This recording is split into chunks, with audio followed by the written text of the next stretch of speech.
Hello friends, நம்ம சாட்சியில் என்ன பார்க்க போகிறோம் அப்படின்னா, அனாயன்ஸில் படிக்கிற ரெகுலேஷன் 2025 ஸ்டூடெண்ட்ஸ் உங்களுக்கான இம்பார்ட்டன்ட் கொஸ்டின் நம்ம சேனல் அப்லோட் பண்ணிட்டு இருக்கோம். ஸோ நம்ம இந்த வீடியோவில் EE25C03 fundamentals of electrical and electronics engineering கூடிய இம்பார்ட்டன்ட் கொஸ்டின்ஸ் தான் பார்க்க போகிறோம்.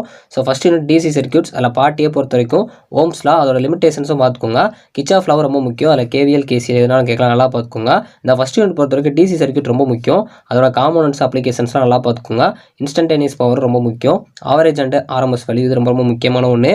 அதே மாதிரி டிபெண்டன்ட் அண்ட் இண்டிபெண்டன்ட் சோர்ஸோட டிஃபரன்ஷியேட் பார்த்து வச்சுக்கோங்க.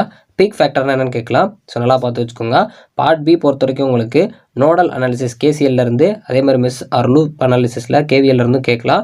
ஸோ இப்போ உங்களுக்கு equivalent resistance, capacitor, inductance in series சர்க்யூட்ஸ்லேருந்து கேட்கலாம். ஸோ இந்த ஃபஸ்ட் யூனிட் பொறுத்த வரைக்கும் உங்களுக்கு மோஸ்ட்லி சர்க்யூட்டாக கொடுத்து அதை நீங்கள் ப்ராப்ளம் சால்வ் பண்ணுற மாதிரி தான் இருக்கலாம். ஸோ அதே மாதிரி செகண்ட் யூனிட் பொறுத்த வரைக்கும் அந்த மாதிரி தான். ஸோ இந்த ஃபுல் வீடியோ லிங்க் நான் கீழே கொடுத்துருக்கேன்.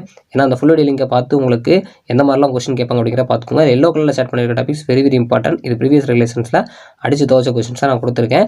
கண்டிப்பாக ரிலேஷன் 25 ஒரு இம்பார்ட்டன்ட் கொஸ்டின்லாம் நம்ம சேனல் அப்லோட் பண்ணியிருக்கோம். அதை மறக்காம கிளிக் பண்ணி பார்த்துக்கோங்க. தேங்க்ஸ் ஃபார் வாட்சிங்.